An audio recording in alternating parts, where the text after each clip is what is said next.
muckrakers. Okay, so muckrakers are a group of a group of journalistic accounts. All right, so you are clearly able to see that they kept an account of the political and economic corruption and social hardships which caused by the power of big business in a rapidly industrializing United States. All right, so you also look at the fact that we are trying to have, maybe you can say that worthy kind of writing, something like sting operations, exactly like that. All right, so like for example, if you might have observed, muckrakers, if I have to literally translate to how is it in the today's generation, today you might have seen many journalists writing books. For example, you see Shashi Tharoor. Okay, Shashi Tharoor is not a journalist for that matter. Barkha Dutt writing books for that matter. Who is this person? Sanjay Baru. Okay, on which this movie is based. Accidental Prime Minister. He was not a journalist, but he was like the PR. All right, so for Prime Minister, the then Prime Minister Manmohan Singh. So, they came about with the writing. The book, what he wrote, Sanjay Baru, that is on Accidental Prime Minister, became quite famous, right? So what we're talking about, the inside accounts of the political economic system which exists in a particular country. All right, so that is the kind of writing. I hope that is how you'd be able to understand muckrakers, what it is. And definitely, see people, this is the point when we observe in modern age, how was it that muckrakers took to prominence? Is because there was a coming of a democratic system. Right, this coming up of a democratic system came about with freedom of speech and expression. The freedom of speech and expression gave rights to the journalist to provide a truthful account of the political and economic picture of England. Prime say England and rather say United States, right? So we're looking at a fact here. Muckraker was a pejorative. A pejorative, you understand, like a disconcerting terminology used by President Theodore Roosevelt, and he borrowed a passage from John Bunyan's The Pilgrim Progress, that referred to the man with the muckrak who would look no way but downward. Like, for example, even today, when we look at journalists who try to give us a first-hand account, immediately the first way we look at the first outlook that comes to us is, the person is doomed in life. All right, so that is a kind of outlook which existed with respect to these journalists as well. All right, so this was the intense interest of public towards political corruption. You might have observed, again, this is quite consequential in its way. England was going through a massive change. All right, so like I told you, even in the previous age, we came about with circulating libraries. This has existed for a very long period of time. For example, even in Restoration age, Addison and Steele used to write essays. All right, they used to write essays of journalistic essays. What do you say? Rallying for the Whigs and the Tories. Exactly like that is what happened. What you see here in Muckrakers as well. They try to expose. Expose rather the fraudulent business practices and the reformers and novelists. Today we get to read a lot of muckraker kind of a writing. For example, if you have to look at this, is to look at all these institutional injustices have been brought out by journalists. All right. For example, like today, there was this one book which was written as many of these autobiographies. For example, Amen, that is the autobiography of a nun. All right. So we are looking at the kind of corruption, institutional corruption, which goes about, let's say, inside the nunneries, and try to just, expose the atrocities to a larger audience, portray the social corruption, the political corruption, the modern corruption. We try to show it to a larger audience. And then, to sharpen their criticism of American society. So we try to understand here America through a critical lens. You might also say that, that maybe was the screw, or let's say the spring, which tightened Americans, or let's say the journalists that you are, or let's say the power holders that you're constantly under check. All right, so that could be the purpose of muckrakers as well. So you can see one of the work of muckraker here is, let me just read this because it's very, very interesting. I aimed at the public's heart, and by accident, I hit it in the stomach. So, okay, so this was a kind of writing which tried to expose the kind of, unhygienic conditions in the meat packing industry. All right, so the author of the novel was The Jungle, and it tried to portray a fictionalized account of the the kind of corruption and contamination in the meat packing industry. So what we wanted to do, we wanted to show a true picture of the meat packing industry. And what happened? The industry sales eventually reduced. So, I aimed at the public's heart, and by accident, I hit it in the stomach, because they definitely stopped buying meat, because, they saw the kind of unhygienic conditions in the meat packing industry. So, because of that, the so-called officials who were concerned with this came about to make a check. Immediately there, you can clearly see, I've added it here. It came about, you had, the Meat Inspection Act and the Pure Food and Drug Act of 1906, both of which established federal regulatory power over the food and drug industry. So you can clearly understand what we are doing. We are taking an inspiration rather from the contemporary society.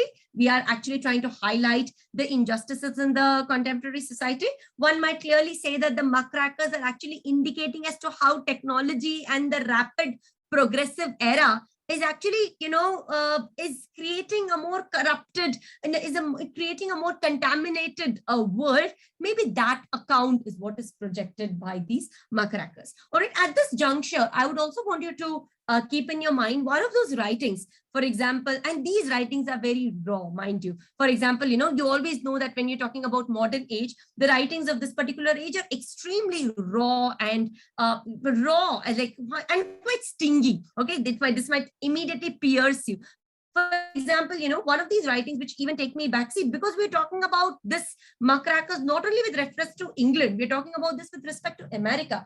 At this juncture, I would also want to bring about Camus' plague. All right, Camus' plague hit at the plague, the Great Plague, which happened in 1666, and at that particular point, the account of it, or the kind of description what Camus writes about plague and the rats which are dead, truckloads of rats which are being taken across, and then when Camus comes, or maybe the narrator rather, comes near his apartment, he sees dead rats, and then he has to go and treat. He's a doctor, so he has to go and treat people, and then he sees the kind of the government who's not able to take a sound decision on it. So that is the kind of the writing which came about. That is a muckraker writing, where we try to see what is the government doing, or let's say what is the political system doing under the behest of something which is quite limiting. For example, if today somebody has to give us, for example, if a doctor writes to us and lets us know about how COVID was for the frontline warriors, that would again come as muckrakers. All right. So if we have to talk about how like we're facing a lot of, let's say, religious intolerance in our country. Like, for example, if one of those journalists would have to write an account of that, that would come as muckraker. So what are we doing? We are giving the right of political judgment, okay, and that wand of political judgment into the hands of our journalists, all right, who take to being writers, who have a more critical edge of the American society. Okay, so here we're talking about, so what were the kind of writings which, came about with muckrakers, that where you see about this, that is, you see about poor cleanliness or sanitation. So meat packing plants were filthy and often infested with rats. Rats and other waste often be ground up with meat and sold to the unknowing public. So you get that kind of writing which came about was, the meat packing, industry. And this was taken up by Sinclair. You're able to see this. Okay, how we are looking and see some people might see that, how is it relevant to literature? It is realistic. When we talk of modern age, the primary, primary influence, or let's say the primary yardstick that we used to measure the ages, realism, and that is something what you see in the writings of Upton Sinclair. The second one, what you see is slum life, poor city dwellers. Okay, so many of them were immigrants at that time, and then they used to stay in overcrowded apartments, and then 10 people often sharing one single room. Poor sanitation, diseases were quite common. The kind of writings which came up because of that, again, a contemporary understanding, a realistic understanding, and negative understanding. Let's not forget about that. That is again Jacob Riis. Again, all this under the backdrop of industrialization. Why is it that many people are coming to the city? Why are there so many immigrants from the south to north of England? Why? Because of industrialization. Industrialization gave them a lot of opportunities to set up jobs. I might have told you earlier also, like how because Britain was a colonizer, they used to bring about these raw materials from other countries, or let's say they're colonized countries. And then, they used to establish these industries in their own host countries and then employ labor in those filthy workhouses. And those finished products in turn would be sold in the colonized countries. So exactly like that. So many people have to migrate from the south of England to the north of England, and then, and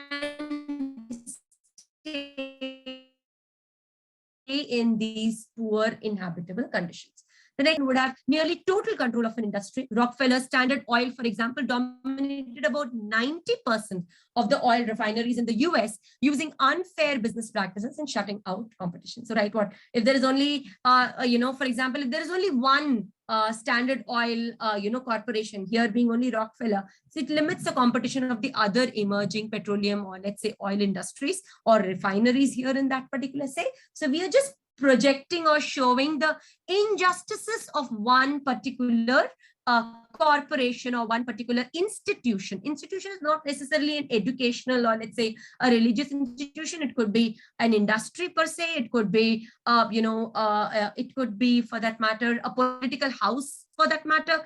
It could be a restaurant for that matter. You were just projecting the oddities which existed with that particular age and showing a mirror of this age to your readers. And why do you do that? So that people become more aware of this kind of a realistic writing. They understand, they become more aware of how the society functions, is the rights and the wrongs in the society. And immediately, because the people and the public are aware about it, they would be forced to take an action against it. Right? So that's a primary reason that they felt about. So with this have here, that is about, muckrakers. Okay, so we have introduced, I've shown you the kind of by Jacob Rees, by Ida Tarbell. They generally were people in these, political houses, and how they tried to, or let's say, they tried to project a true picture of the political scenario, the social scenario, of the, the country, or let's say the social scenario that they were part of.